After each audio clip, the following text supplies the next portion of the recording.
السلام علیکم، آداب عرض ہے۔ آپ دیکھ رہے ہیں آئیڈیا بائے نوید مراد اور سن رہے ہیں دل کی بات دماغ سے وجدان پر۔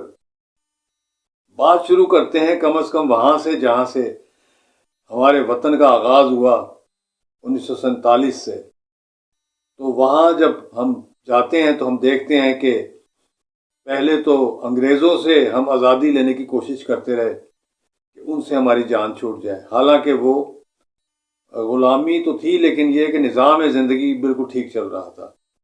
لیکن مذہبی آزادی نہیں تھی اور شخصی آزادی جسے آپ کہتے ہیں، کیونکہ ہر انسان یہ فطری طور پر چاہتا ہے کہ وہ جیسے چاہے ویسے رہے اور اسی کی بات سنی اور مانی جائے۔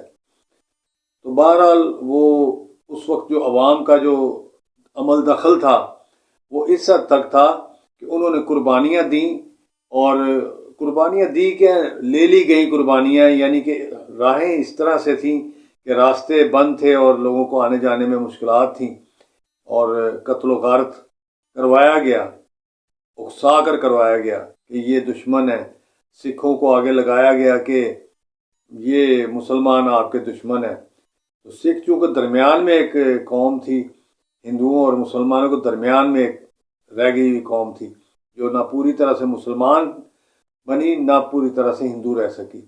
تو اس سے وہ کام کروایا گیا، اور بڑی قربانیوں کے بعد لوگ یہاں پہنچ گئے۔ لیکن جب جیسے ہی پہنچے تو پھر یہاں پر جو چلاک لوگ تھے، جو اس وقت سمجھتے تھے، تھوڑی سی عقل سوجھ بوجھ رکھتے تھے چیزوں کی، انہوں نے قبضے کیے، الاٹمنٹس کرائیں، اور وطن کے وسائل پر جو ہے نا انہوں نے مختلف زمینیں، سینکڑوں میلوں کی زمینوں پر قبضہ، یعنی کہ میں سنتا رہا، بعد میں جب میں بڑا ہوا تو مجھے پتہ چلا کہ ایک جاگیردار ایسا بھی ہے کہ جو دو دو تین تین اسٹیشن اس کی زمینوں کے درمیان آ جاتے ہیں، اتنی زمینیں الاٹ ان لوگوں نے کرا لی۔ تو وہ بس میں نام نہیں لینا چاہتا ان خاندانوں کے، کہ وہ چند خاندان سے 10 12 20 خاندان تھے جنہوں نے وطن کو بٹورا کر کے انہوں نے قبضہ کر لیا، اور اس کے بعد پھر جو سیاست شروع ہوئی تو پھر انہی خاندانوں کے درمیان وہ سیاست کا جو بیج ہے وہ بویا گیا اور وہ چل پڑا۔ لیکن وہ چونکہ ذہنی طور پر اور ظاہری طور پر بھی غلام تھے انہی انگریزوں کے،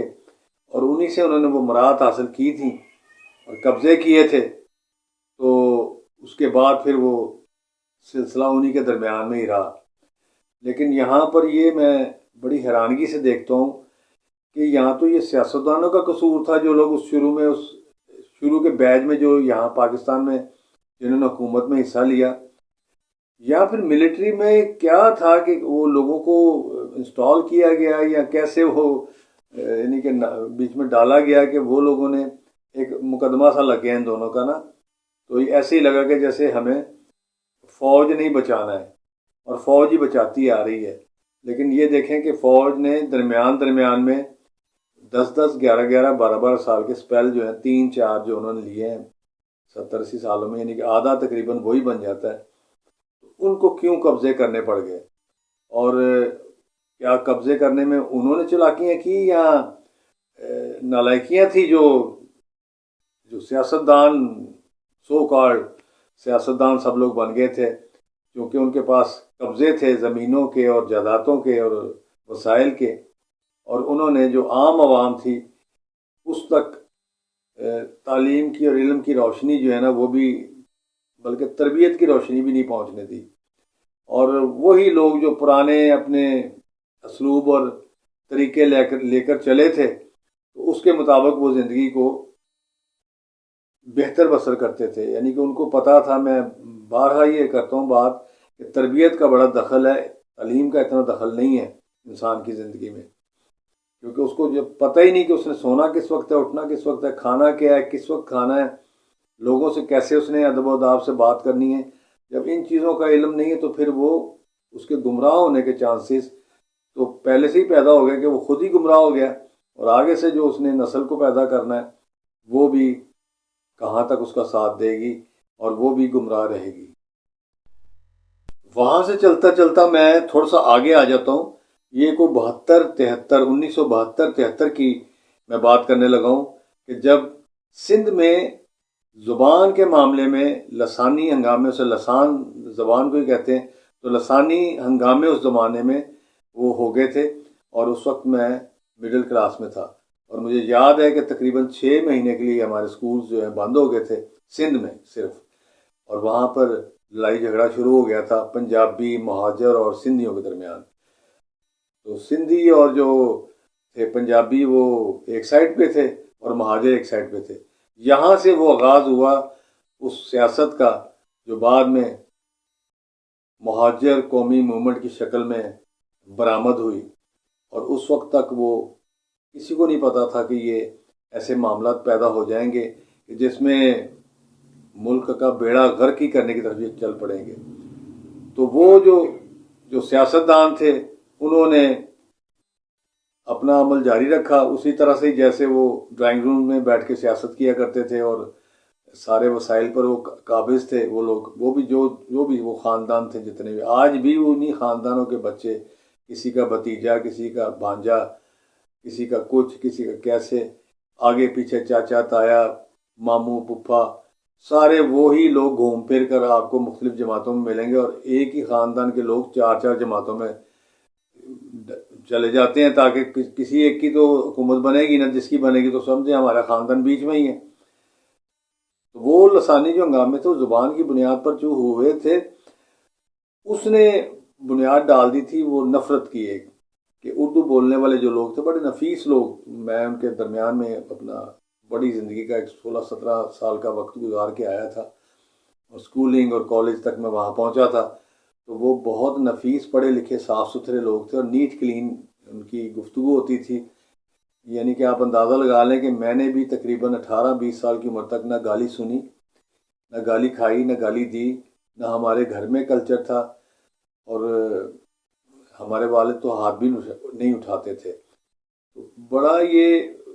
اچھے کہ میں حیدرآباد سندھ کی بات کر رہا ہوں، حیدرآباد میں کراچی سے زیادہ مہاجروں کا جو ہے نا وہ اثر رسوخ تھا، اور آج بھی وہ دیکھ لیں کہ آپ کراچی اور حیدرآباد میں وہ جماعت جس حالت میں بھی ہے وہ موجود ہے، اور اس کی وجہ یہ ہے کہ وہ جس طرح ہوتا ہے نا کہ کمبل تو مجھے چھوڑتا ہے میں کمبل کو نہیں چھوڑتا، ٹھنڈ اتنی ہے، جب ایسے معاملات پیدا ہو جاتے ہیں تو وہ قدرتی طور پر وہ جو ہے نا وہ برادری سسٹم آ جاتا ہے اور نسلی سسٹم آ جاتا ہے کہ جی ہماری نسل کو ہم نے بچانا ہے، تو نام بھی انہوں نے وہ رکھ لیا، بعد میں تو خیر انہوں نے چینج کیا، لیکن وہ اب اس میں بھی جو لوگ شامل ہوئے تھے وہ سب پڑھے لکھے لوگ تھے، سب ڈاکٹر انجینئر اور مختلف یعنی کہ جو بھی تھے، جو الطاف حسین صاحب تھے وہ بھی پڑھے لکھے آدمی تھے، اور ٹیوشنز پڑھاتے تھے اس زمانے میں، غریب لوگ تھے یہ سب لوگ تھے، لیکن یہ تھے کہ سفید پوشی میں بھی ان کا نام تھا۔ لیکن وہاں پر جب یہ استعمال ہوئے تو ایسے استعمال ہوئے کہ بس کسی نے تو اپنے، وہ کہتے ہیں کہ وہ جو دشمن ہوتا ہے نا، جو دوست کا دشمن اور آپ کا دشمن، پھر وہ سانجھا دشمن بن جاتا ہے، پھر وہ اس کا جو دوسرا ہوتا ہے بندہ اس کے ساتھ آپ مل جاتے ہیں۔ تو یہ وہ حساب ہوا کہ پیپلز پارٹی کو، چونکہ وہ ایک عوامی طور پر ابھرنے والی پہلی جماعت تھی پاکستان میں، پہلی جماعت تھی جس نے یہ کہا کہ جی غریب سے غریب آدمی کا بھی، ایک مزدور کا، ایک کھاری کا، ایک کسان کا، ایک طالب علم کا بھی رائٹس ہیں جی، جو کہ میرے حساب سے غلط ہیں۔ حکومت بنانے میں کوئی رائٹس روٹس یہ عوام کے نہیں ہونے چاہیے، ان کو کوئی سمجھ بوجھ نہیں ہے کہ انہوں نے کس کو، گدھے گھوڑے کی تمیز نہیں ہے ان کو، جن لوگوں کو تمیز ہے جو سمجھتے ہیں، اور وہ ایک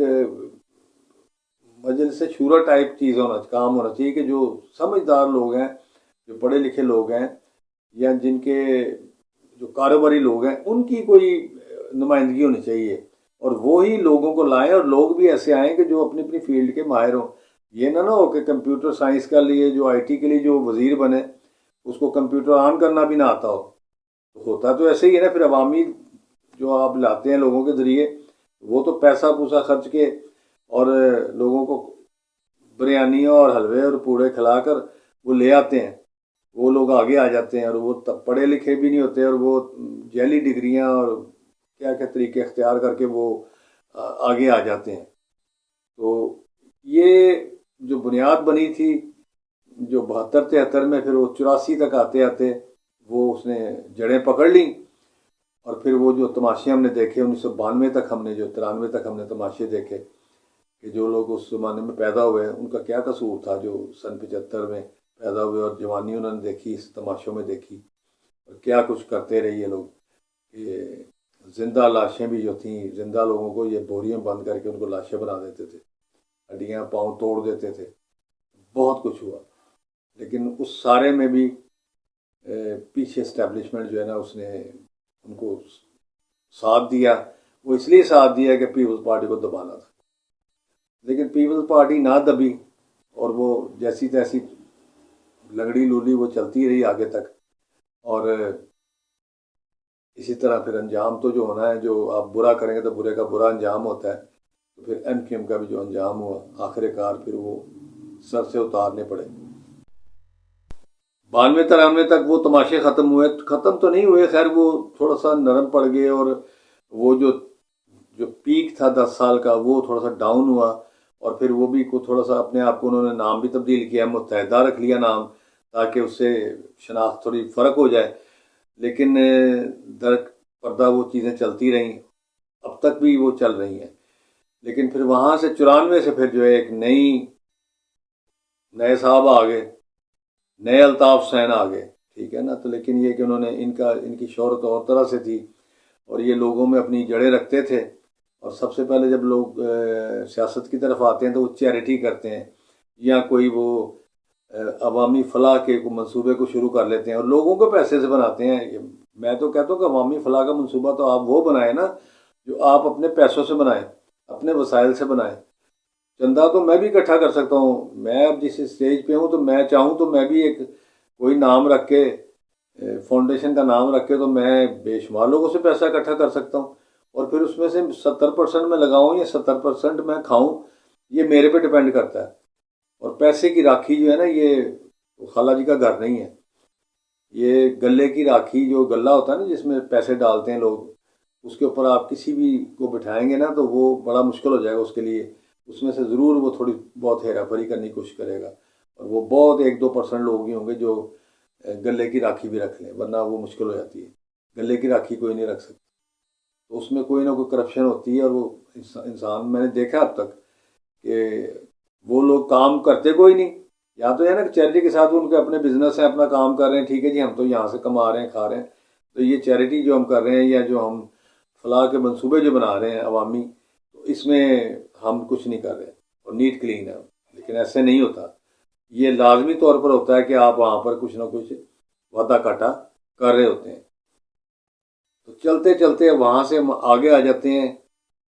آج 2024 ہو گیا، دیکھیں اب کتنے سال، یہ تقریباً 94 سے 24 تک آتے ہوئے 30 سال تقریباً ہو گئے۔ ان 30 سالوں میں بھی جو اگار پچھاڑ ہوئی ہے اور جو کچھ ہوا ہے، یعنی کہ آپ دیکھیں کہ بجلی کے منصوبے نہ بن سکے، جس کی وجہ سے بجلی اتنی مہنگی ہو گئی، چوریاں اتنی بڑھ گئیں، اس کے بعد تربیت کا فقدان اتنا زیادہ ہے کہ جو آج نسل زندہ ہے، تو وہ میرا ایک دوست کہتا ہے کہ یہ تو چائنیز مال ہے، تو چائنا کا مال ہے جی، یہ بالکل جو چھوٹے بچے ہیں نا آج کل جو پاپڑ کھا کے زندہ ہیں، جو پاپڑ اور یہ سلانٹیاں اور یہ مختلف چیزیں جو اس طرح کی چیزیں کھاتے ہیں، نہ ان کو کسی چیز کا پتہ ہے، نہ ان کو تمیز ہے، نہ عقل ہے۔ انگلش اسکول ضرور ہیں، انگلش میڈیم میں پڑھتے ہیں، انگلش ان کو آ جاتی ہے، لیکن انگلش میں بھی وہ پھر گالیاں ہی نکالتے ہیں، چاہے اردو میں نکالیں چاہے انگلش میں نکالیں، نکالتے ہیں وہ گالیاں ہی ہیں، اور برا بھلا ہی لوگوں کو کہتے ہیں، اوئے توئے کرتے ہیں، اوئے اوئے کی سیاست جو ہے نا اس میں وہ شمولیت اختیار کر چکے ہیں۔ تو چائنیز مال ہے، کہتا ہے یہ چلا نہ چلا اس کا کوئی پتہ نہیں۔ اور وہی ہے کہ ایوریج عمر جو ہے درمیان میں اور طرف چلا جاتا ہوں، اصل میں باتوں کا رخ جو ہے نا بیچ بیچ میں نکلتا رہتا ہے، تو میں چلا جاتا ہوں اس طرف کہ اب عمر جو ہے پاکستان میں وہ 35 سے 40 سال ایوریج ایج ہے۔ اتنی سنگینی آپ دیکھ لیں، کسی زمانے میں یہ 90 سے 100 سال ہوتی تھی، آج سے 70-80 سال 100 سال پہلے۔ تو آج ہم 2024 میں آ گئے ہیں، اور آج ہمیں پھر اسی طرح کے جیسے وہ لسانی ہنگامے ہوئے تھے نا، اسی طرح کے جو سٹروکس ہیں ان کا سامنا ہے۔ اور اب یہ تقریباً میرا خیال ہے کہ آج 18 تاریخ ہو گئی ہے شاید، ہاں جی 18 تاریخ ہے آج، تو 18 نومبر سے آپ دیکھ لیں کہ تقریباً 5-6 دن کا اگلا جو ویک ہے اس کے اینڈ تک جو ہے نا جو نیا تماشا لگایا جانا ہے اس کا آغاز ہونا ہے۔ تو میں یہی کہتا ہوں اپنے نوجوانوں کو، اپنے سے جو چھوٹے ہیں، بہت چھوٹے ہیں، جو 18 20 22 سال کے ہیں، اور ان کی تعداد پاکستان میں اس وقت 70% کے قریب ہے، 70%، کیونکہ بزرگ تو نئے پیدا ہو نہیں رہے، نہ ہی بن رہے ہیں۔ اور یہ جو نسل ہے جو اس وقت چل رہی ہے، یہ بزرگی کی حالت میں جانے والی ہے ہی نہیں۔ ان کے وہ، میں کرتوت کا لفظ استعمال کرتا ہوں، ہے تو ذرا لفظ شاید اچھا نہیں لگتا بولتے وقت، تو جو کام ہیں ان کے یا جو ان کے طریقہ کار ہیں وہ اس طرح کے نہیں ہیں کہ یہ لمبی عمر پا سکیں یا بزرگی اختیار کر سکیں۔ تو بزرگ جو ہیں، وہ جو پرانے لوگ تھے، جو ہم سے بڑے بھی جو لوگ ہیں، وہ کئی لوگ ابھی بھی زندہ ہیں ان میں سے، لیکن ظاہری بات ہے کہ ایک 80 90 سال تک جاتے جاتے وہ ختم تو ہونا ہے سلسلہ۔ تو وہ تعداد اب ان لوگوں کی کم ہو گئی ہے، بالکل نہ ہونے کے برابر ہے، اور زیادہ تعداد چھوٹے چھوٹے بچوں کی ہے، نوجوانوں کی ہے، اور 30 35 سال کی عمر تک کے لوگوں کی زیادہ تعداد پاکستان میں ہے۔ تو ان سب کے لیے بس ایک ہی ہلکا سا میسیج ہے کہ شاید اتر جائے تیرے دل میں میری بات، اگر میری بات میں کوئی وزن آپ کو محسوس ہوتا ہے تو آپ تاریخ کا مطالعہ ضرور کریں، اور یہ دیکھیں کہ کیسے کیسے کروٹیں لیتا پاکستان جو ہے یہاں تک پہنچا ہے، اور اتنے وسائل سے بھرا ہوا، سونا چاندی موتی پتھر قیمتی جواہرات اور دھاتیں، نمک ہی نہیں مان، اور اس کے بعد کوئلہ، اس کے بعد کیا میں کہوں کہ پاکستان کے پاس کیا نہیں ہے، کیا نہیں ہے پاکستان کے پاس، بھرا ہوا ہے نعمتوں سے، لیکن ہماری نیتیں جو ہیں اور ہماری جو تربیتیں ہیں اور ہمارے جو لیڈر ہیں وہی سانس نہیں لے رہے۔ ایک شخص اندر ہے، اور وہ سیاسی طور پر اندر تو ہوگا، شاید کسی لحاظ سے، کسی کے نظریے کے حساب سے وہ سیاسی طور پر اندر ہوگا، لیکن ٹھیک ہے، اس کے اوپر ایک ایلیگیشنز ہیں، وہ ان کا سامنا کر لے، ان کا دیکھ لے کہ اس میں اگر کوئی چیز نکلتی ہے، نکل تو رہی ہے، واضح نظر آ رہی ہیں چیزیں ہوئی ہیں، تو ان کی سزا ہے۔ تو اب ایک بندے کی خاطر پورے ملک کی بساط جو ہے اس کو لپیٹنے کے لیے آپ کھڑے ہیں، اور آپ کا ساتھ دینے کے لیے قادیانی موجود ہیں، یہودی موجود ہیں، اور جو بھی آس پاس جو آپ کے دشمن ہیں، جو ہمسائے کی شکل میں آپ کے ساتھ ہیں، آپ کے آگے پیچھے جتنے بھی ہمسائے ہیں، ان میں آپ دیکھ لیں کہ کوئی بھی نہیں چاہتا۔ یہ ایسے ہی ہوتا ہے جیسے آپ بھی کوئی تھوڑی سی وسائل رکھتے ہیں، ترقی رکھتے ہیں، تو سب لوگ آپ کے خلاف ہو جاتے ہیں۔ محلوں میں بھی ایسے ہی ہوتا ہے۔ اب تو یہی چیز محلوں میں بھی ہے کہ تھوڑا سا صحت اچھی ہے تو اس کو خراب کیسے کر سکتے ہیں، اس کی شہرت کو کیسے خراب کر سکتے ہیں، اس کے بارے میں فیک نیوز کیسے پھیلا سکتے ہیں، یہ محلے کی سطح پر بھی ہو رہا ہے۔ کیونکہ معاشرے میں جب چیزیں پنپتی ہے نا، جب پھیلتی ہے، تو پھر وہ نیچے سے پھیلتی ہے۔ تو یہاں پر وہ میں ایک مثال دیتا ہوں، پھر یہ ولاگ تو کافی بڑا ہو جائے گا، تو بعد میں انشاءاللہ مثالیں دوں گا، اور اس طرح کے واقعات میرے پاس بے شمار پڑے ہوئے ہیں، کیونکہ ایک زندگی کا، ایک شعوری زندگی کا جو ہے 50 سال گزارے ہیں، تو اس 50 سال میں بہت سی ٹھوکریں کھائی ہیں، تو وہ ساری آپ سے شیئر کرتا رہوں گا، اور آپ سے بات ہوتی رہے گی۔ آج کے لیے یہیں بات کو ختم کرتے ہیں، صرف اسی دعا کے ساتھ کہ پاکستان کا اللہ راکھا پہلے بھی ہے اور بعد میں بھی رہے گا انشاءاللہ تعالی۔ خدا حافظ۔